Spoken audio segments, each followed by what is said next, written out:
Hello दोस्तों, मैं हूं दीपक मसीह और मेरा चैनल में आप सबका बहुत बहुत स्वागत है। परमेश्वर के वचन के साथ आप लोगों की सेवा में मैं हाजिर हूं। पिछली वीडियो में हम लोगों ने दानियल चैप्टर 8 का अध्ययन शुरू किया। आज हम उसके आगे की स्टडी करेंगे, लेकिन वीडियो में आगे बढ़ने से पहले मैं उन लोगों को वेलकम करना चाहता हूँ जो मेरे चैनल में नए जुड़े हैं। यदि आप लोगों को इसी तरह का वीडियो और भी चाहिए तो आप लोग मेरे चैनल को सब्सक्राइब कर सकते हैं और बेल आइकन को दबाना ना भूलें। और अगर वीडियो अच्छा लगे तो लाइक ज़रूर करें। और जो लोग मेरे चैनल को पहले से सब्सक्राइब करके रखे हैं उनको मोस्ट वेलकम। तो चलिए वचन में जाते हैं और देखते हैं कि परमेश्वर हमें क्या इन्फॉर्मेशन देता है। और उनमें से एक था जिसमें से एक छोटा सा सिंह निकला जो दक्षिण पूर्व और शिरोमणि देश की ओर बहुत ही बढ़ गया। वह आकाश की सेना तक बढ़ गया और उसने उसमें से कुछ को तथा नक्षत्रों में से कुछ को पृथ्वी पर गिराकर रौंद डाला, यहाँ तक कि उसने सेना के प्रधान की बराबरी की और उससे नित्य की होम बलि छीनकर उसके पवित्र स्थान को गिरा दिया। और अपराध के कारण वह सेना भी नित्य होम बलि सहित सिंह के हाथ में कर दी जाएगी और वह सत्य को मिट्टी में मिला देगा और अपनी मनमानी करेगा। प्यारे दोस्तों, यहाँ पर कोई नई इन्फॉर्मेशन नहीं है। दानियल चैप्टर 7 में हम लोगों ने ऑलरेडी स्टडी कर चुके हैं कि चौथा साम्राज्य रोम साम्राज्य था।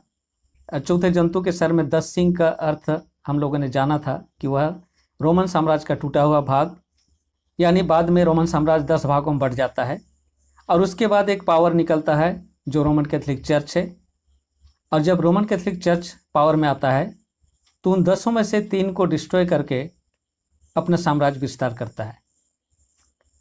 और रोमन कैथोलिक को परमेश्वर ने समय दिया था 1260 साल, जो समय शुरू होता है 538 से 1798 तक।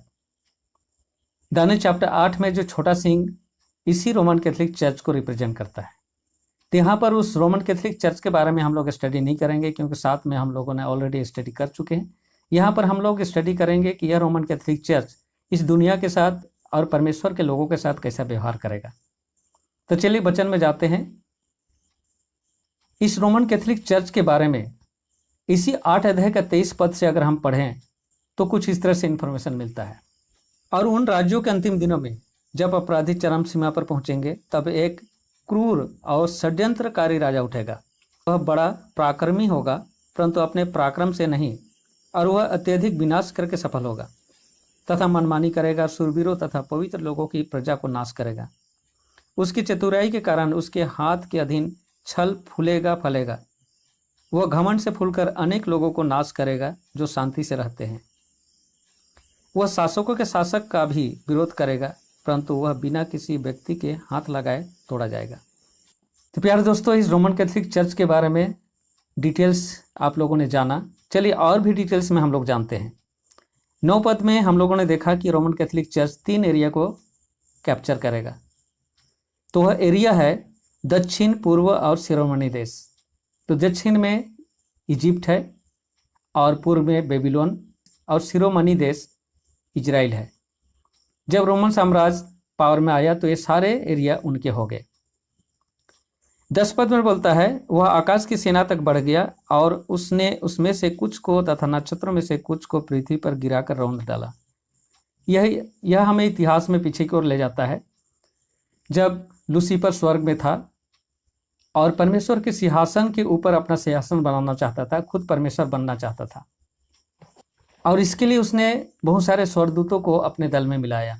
और प्रकाशित वाक्य 12 अध्याय में हम लोग पाते हैं कि स्वर्ग में युद्ध हुआ।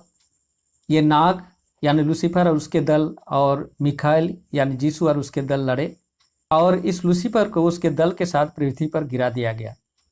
दोस्तों, इसी घटना को यहाँ पर मेंशन किया गया है। यानी परमेश्वर यहाँ बताना चाहता है कि रोमन एम्पायर और रोमन कैथोलिक चर्च को लीड करने वाला लीडर शैतान है। 11 पद में हम पाते हैं यहाँ तक कि उसने सेना के प्रधान की बराबरी की और उससे नित्य की होम बलि छीनकर उसके पवित्र स्थान को गिरा दिया। सेना के प्रधान, ये सेना की प्रधान कौन है? यह मिखाइल यानी यीशु है। दोस्तों, उसकी बराबरी कौन करता है? शैतान। और अभी मतलब कि यहाँ पर इस पृथ्वी पर रोमन कैथोलिक चर्च और उसका जो हेड है पोप यीशु की जगह में अपने को रिप्रेजेंट करता है। आगे बोलता है वह उसकी पवित्र स्थान को गिरा दिया। अब यह पवित्र स्थान कौन सा है जिसको रोमन कैथोलिक चर्च ने गिराया, यह हमें जानने की ज़रूरत है। तो चलिए आप लोगों को ओल्ड टेस्टामेंट में ले चलता हूँ। इजरायली जब मिस्र से निकल कर आए तो वो लोग तंबू में रहते थे। परमेश्वर ने उनसे कहा कि मेरे लिए भी एक तंबू बनाओ, और वही तंबू टैबरनेकल के नाम से जाना गया, जिसका कपड़े का एक बाउंड्री होता था और एक ही गेट पूरब की तरह होता था। जब गेट से घुसते थे तो पहला जो आर्टिकल दिखाई देता था वह था अल्टर, जहाँ पर पशु बलि किया जाता था, यानी सैक्रिफाइस किया जाता था पापों की प्रायश्चित के लिए। उसके बाद था लीवर, जहाँ पर पानी रखा गया था, वहाँ पर प्रीस्ट यानी याजक अपने को शुद्ध करते थे। उसके बाद शुरू होता था टैबरनेकल, यानी पवित्र स्थान और महापवित्र स्थान। पवित्र स्थान में 3 आर्टिकल थे। दाहिनी तरफ एक टेबल जिसमें इजरायली के 12 गोत्रों के नाम 12 रोटी रखा जाता था। बाईं साइड था एक लैंप जिसके 7 ब्रांच थे और रात दिन जलता था, और सामने पर्दा था, और पर्दे के सामने एक अल्टर था जिसमें धूप जलाया जाता था। उस पर्दे के अंदर में महापवित्र स्थान था, वहाँ पर एक ही आर्टिकल था, और वह आर्टिकल था एक बॉक्स जिसके ऊपर स्वर्गदूत बनाया गया था, और उस बॉक्स के अंदर में परमेश्वर के हाथों से लिखा हुआ 10 आज्ञा की पट्टियाँ रखी गई थी। यही वह मंदिर है दोस्तों, और इसी मंदिर के आधार पर सोलोमन ने जेरूशलेम में मंदिर बनवाया था। लेकिन आप बोलेंगे कि रोमन कैथोलिक चर्च पावर में आया 538 एडी में, और जेरूशलेम का मंदिर 70 एडी में रोमन राजा टाइटस के माध्यम से डिस्ट्रॉय हो गया था। तो फिर रोमन कैथोलिक चर्च किस तरह से उस मंदिर को डिस्ट्रॉय कर सकता है? हाँ दोस्तों, यही मतलब के रहस्य की बात है और जिसे हमें जानना है।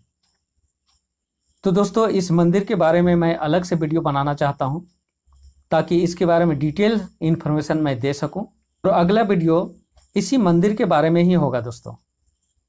तो मैं धन्यवाद करता हूँ वीडियो को अंत तक देखने के लिए, और यदि यह वीडियो आप लोगों को अच्छा लगा हो तो इस वीडियो को लाइक ज़रूर करें। और यह विषय बहुत ही सीरियस विषय है, प्रत्येक मसीह भाई बहन को जानने की ज़रूरत है। तो जो लोग नहीं जानते हैं उनको भी जानने का मौका दीजिए। इस वीडियो को शेयर कीजिए अपने दोस्तों के साथ, और अगर आप नए हैं मेरे चैनल में तो इस चैनल के साथ अवश्य जुड़िए। तो मिलते हैं अगले वीडियो में, तब तक के लिए परमेश्वर आप लोगों को आशीष दे। धन्यवाद।